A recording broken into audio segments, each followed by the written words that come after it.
This is Nick. This is Jack. Welcome back. It is Monday, January 12th, and today's pod is the best one yet. This is a T-Boy. The top 3 pop business news stories you need to know today. Welcome back to the coolest place in capitalism update. Last week, our live show in Austin was sold out. This week, our live show in Los Angeles is sold out. In DC and New York City, Jack, buy your tickets fast because they're running out too, and we want to see you live. We got a link in the episode description to buy those tickets. So snag your tickets. In the meantime, Jack, 3 fantastic stories for today's T-Boy. What do we got on the show? For our first story, it's Nike. Because Nike just launched a shoe that connects to your brain.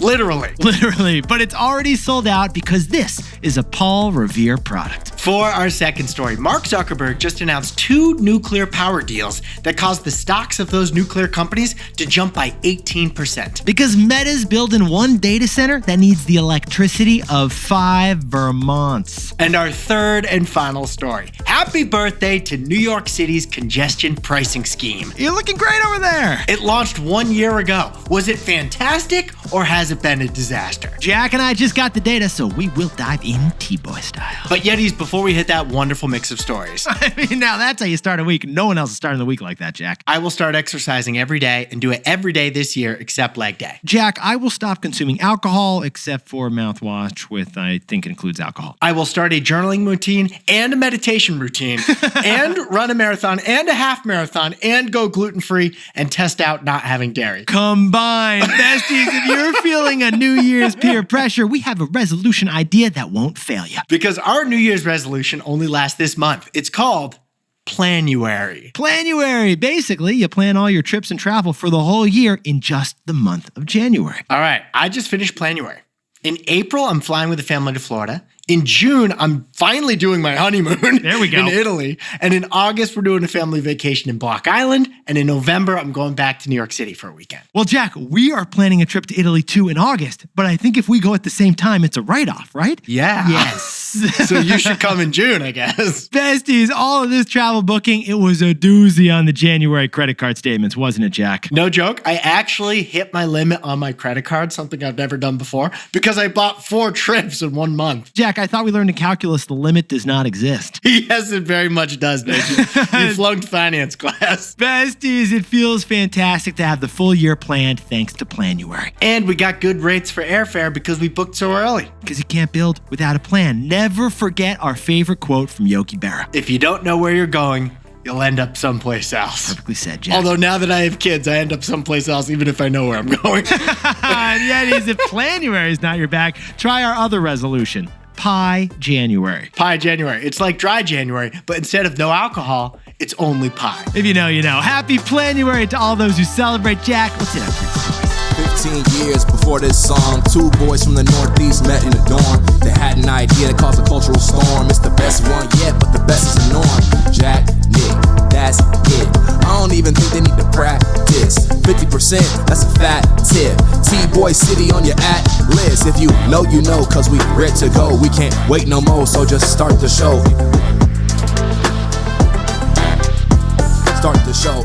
For our first story, Nike just launched the first ever mind-altering shoe last week, and it sold out in minutes. But Nike is facing an even bigger challenge. Have we hit peak sneaker? Pull up the IR, Jack. Nike stock fallen each of the last 4 years. It's down 63% from its all-time high. Thanks for giving it to me as a Christmas gift the other week. That was a poorly timed gift. I'm sorry. You gotta time the market better when you're gifting me stock, Jack. Yeah, Nike's looking less Michael Jordan, more Tony Kukoc, if you know what I mean. Scottie Pippen, we know you're listening. And we know you laughed just now. But the new CEO of Nike, Elliott Hill, is determined to get Nike's edge back. Over the last year, he's invested billions into the Nike Sports Research Lab that had languished under the previous CEO. And the fruits of those R&D labors are beginning to launch, starting last week with the Mind 001 and the Mind 002. We're talking $95 for the slip-on version, $145 for the sneaker version. And what do they look like, Jack? Well, they're wild.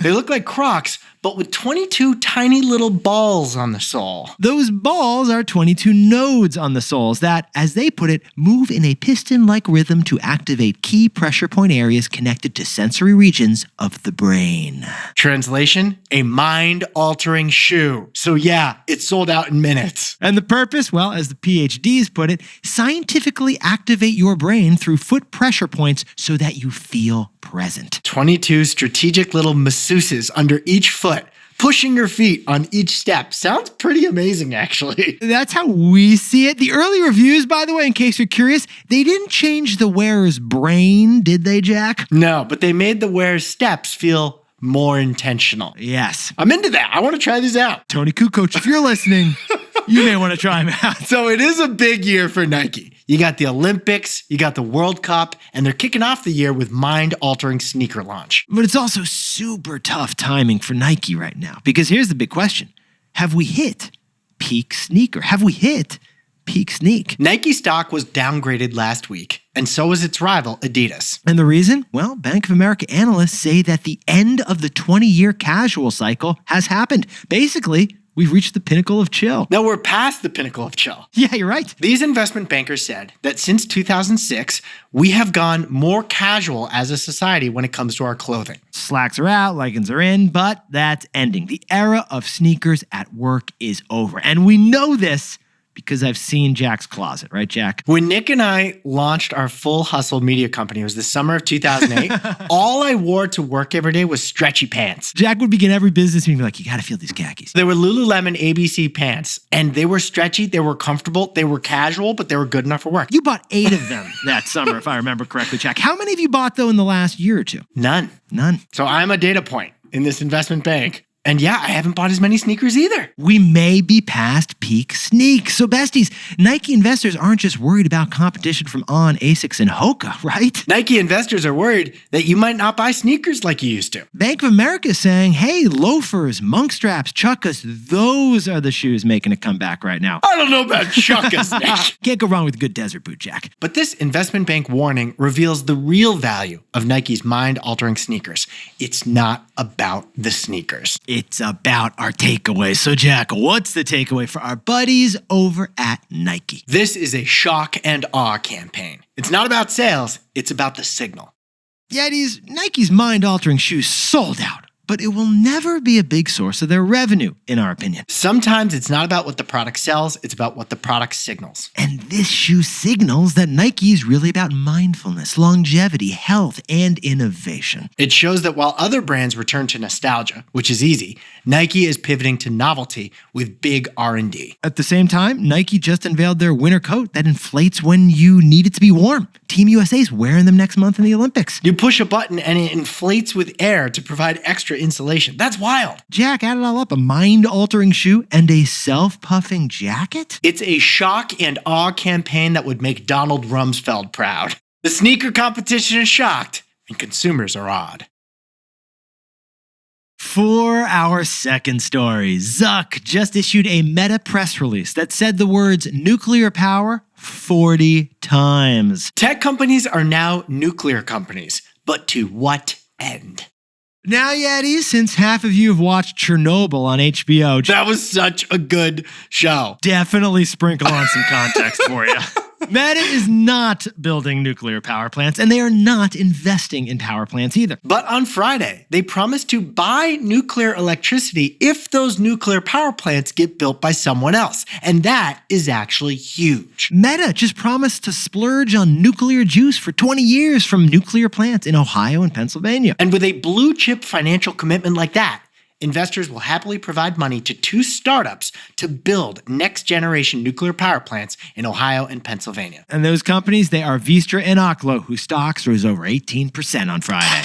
Zuckerberg has gone full-on radioactive, Nick. Oh, he's glowing, baby. Plutonium-234, whatever it is. This is Meta's 3rd and 4th nuclear deal. Who would have thought this? What we're saying is Meta is now one of the biggest buyers of nuclear power in American history. That's according to the company, actually. Fission is the new poking. So besties, before we go any further, we should issue a quick reminder on why Meta, a company that does software, apps, and get ready with me videos, needs nuclear plants. Back in the day, this would have been absurd, because back in the day, Facebook's mission was connecting people. But then Facebook dropped the Facebook and rebranded to Meta. The mission became the metaverse. And the metaverse didn't work out, so now Meta's mission is build personal superintelligence for everyone. Superintelligence is Zuckerberg's word for AI that's so intelligent it's as smart as humans. But here's the problem. Using an AI chatbot requires 10 times more energy than using Google search. Which is why Zuckerberg needs nuclear power plants. Yeah, Instagram's AI is thirsty. And Zuck is also going full Hollywood with these data centers. Oh, these are crazy names. The data center he's building in Ohio is called Prometheus and needs more electricity to run than the entire state of Maine. The other data center Zuck's building in Louisiana is named Hyperion. It'll be the size of Manhattan. And get this, it requires the same electricity as 5 Vermonts. And both will be powered by nuclear power plants, all just to power your chat. We're running out of New England states to share as context here. New York City-sized data centers and brand new power plants. This is why our GDP is growing. Yeah, it's Zuck's nuke budget. Jack, what's the takeaway for our buddies over in nuclear? The $1 trillion question in Menlo Park right now is how will Meta make money on AI? Yetis, Zuckerberg is treating this race to superintelligence as the race of his life. He's paying people $100 million a year salaries. True story. He's acquired multiple AI startups. Scale AI last year and Manus AI last week. He's building data centers the size of New York City, and he's even funding brand new nuclear power plants. But here's the spoiler. Zuck hasn't even figured out what the AI business model is yet. Yes, Meta does have a chatbot. It's called Meta AI. It's like ChatGPT and Gemini, but it's free. It doesn't make money. And yes, Zuck's also starting to make money selling AI Ray-Ban eyeglasses out there. Or maybe he's doing all this AI just to help advertisers buy ads on Instagram and target us swipers better. Honestly, Jack, it's probably all the above. The $1 trillion question in Menlo Park right now, how will Meta make money on AI? Hey Yetis, if you're a bestie, take a sec and hit that subscribe button. And like this video while you're at it. If you leave a comment, by the way, we'll read it. For our third and final story, New York City's congestion pricing just turned 1 year old. Happy birthday, Jack. How did it work? The data shows it's been a huge success. Oh, it worked. But there's a surprising reason you haven't heard anything about this story in the last year. Yetis, 1 year ago, New York City began charging most drivers a fee to take their car into Manhattan below 60th Street. It was the country's first ever congestion pricing fee. During the peak hours, Monday through Friday, it cost you $9 if you drove your car into the biggest city in America. They would scan your license plate and send you a bill. Cha-ching, that's costly. It's only $2 to enter during off-peak hours. So as you can imagine, people in New Jersey and Westchester hated this concept with the fiery passion of an angry Jets fan. But econ professors and urban policy majors loved this policy with a fiery passion. Well, 1 year later, the results are in, and what are we looking at, Jack? To quote Upper West Sider Jerry Seinfeld, actually Jerry's from Queens, I thought, the numbers look fantastic. He moved. I guess you didn't get the address changed, Jack. Besties, let's dive into the numbers on the most ambitious new city policy since Bloomberg tried to take away our big gulps? Since $1 pizza? I remember our buddy Timmy got angry about that. Yetis, the most immediate and obvious impact of this new congestion fee is simple. Fewer cars. The number of cars entering Manhattan south of 60th Street in the last year is down 11%. We're talking 73,000 fewer cars every single day. And there's a lot of trickle-down impacts of having fewer cars. First of all, with fewer cars, the traffic moved 4.5% faster than last year. And with fewer cars, it's quieter. 17% fewer noise complaints from the previous year. And with fewer cars, it's safer. 9% fewer crashes in New York in which people got seriously injured. Besties, add it all up. Fewer Mazdas cruising through Manhattan. Jack, I can actually hear the pigeons singing in Manhattan right now. Plus, those fees added up. The city raised $550 million of badly needed money to invest in public transit and improve the subway, which is 10% more than they expected to raise. But the best part of the whole situation, turns out it was a surprise profit puppy. It has not hurt businesses, either inside the affected area or outside. It's actually done the opposite. Get this, there was a 2.4% increase in visitors in the last year simply because they took buses, subways, and trains instead of their cars. We repeat, this fee to enter Lower Manhattan did not reduce the number of visitors, it increased it. And if you are coming in, you're also dining out. Table for two at Dorsia, please. This next point is the best evidence we have This is so good. that the congestion pricing fee has worked.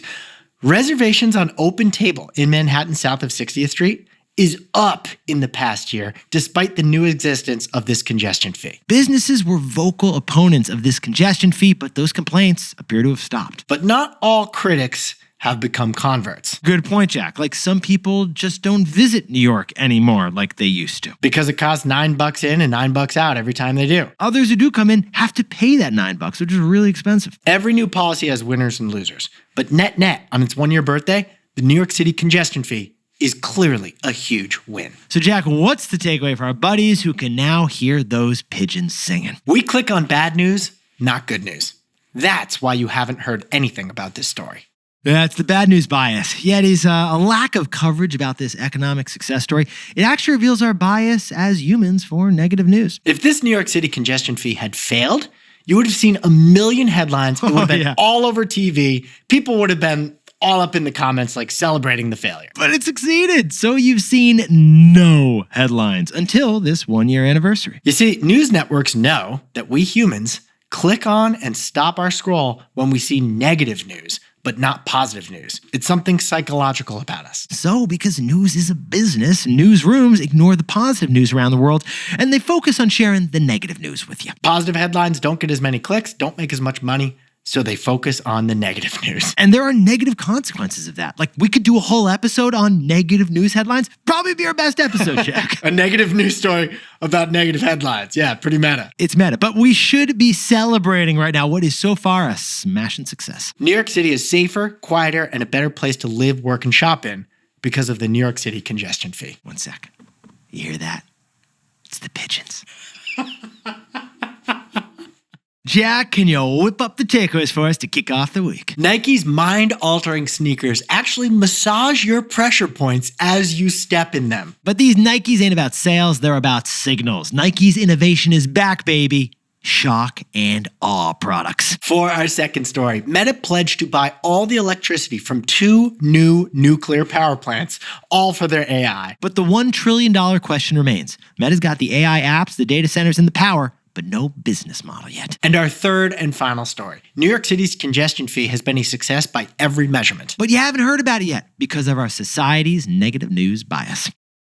But besties, this pod's not over yet. Here's what else you need to know today. First, the jobs report for December was just published on Friday. 50,000 new jobs added last month. The unemployment rate dipped to 4.4%. And since it was December's report, we have the whole year 2025. Which was actually the weakest year for jobs growth since 2020. Now, part of that was immigration. Fewer newcomers equal fewer new jobs. And part of it was the federal worker layoffs that happened in Washington, D.C. And part of it was the sluggish economy for everything not AI. Second, the movie theater industry is still struggling, but IMAX is living its best life with record high revenues. Now, U.S. box office sales rose a tad last year, but they're still way down 28% from their pre-pandemic highs. And if you adjust ticket sales for inflation, movie theaters are still 44% below their 2018 highs. But IMAX is bucking the trend. You rather watch a movie at home, but your home can't compete with an IMAX megascreen. And finally, a story about Tin Can.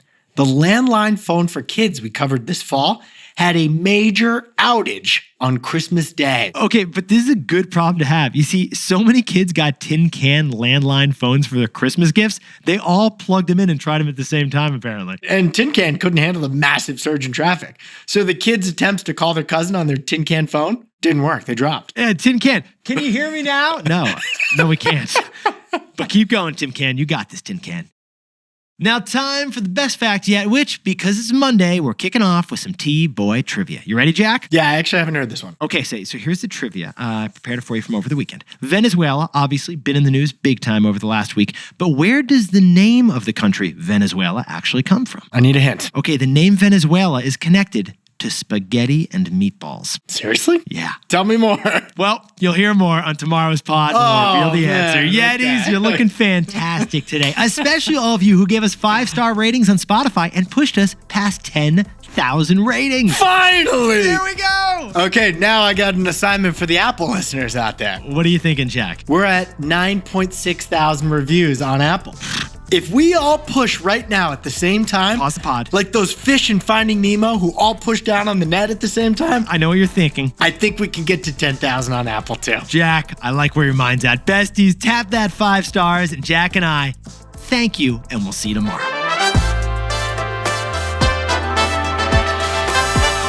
And before we go, congratulations to Chris and Nee from Long Beach, California. Their first IDO is coming summer 2026. Huge Initial congrats. baby offering. The best kind of public offering. Congratulations to Daniel Day from Scottsdale, Arizona, who just launched a new app, Tester, helps men boost their testosterone. And congrats on the engagement, Daniel. And a shout out to legendary Yeti Lizzie Horvitz with the big birthday from Cleveland, Ohio, the Paris on the lake. Happy birthday to Rafa Alvarez Reyes in Milwaukee, Wisconsin. The boys are hoping you get under a 30 golf handicap this season. Yeah, no pressure, man. And Kayla Zamora down in Austin, Texas is celebrating the best birthday yet. Kayla, we're sorry your husband dropped the ball on the tickets to our live show.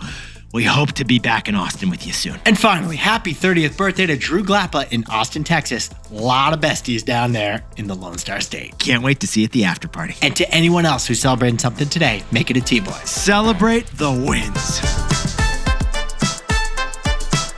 This is Jack. I own stock of Crocs, Nick owns stock of Nike, and we both own stock of Apple and Spotify.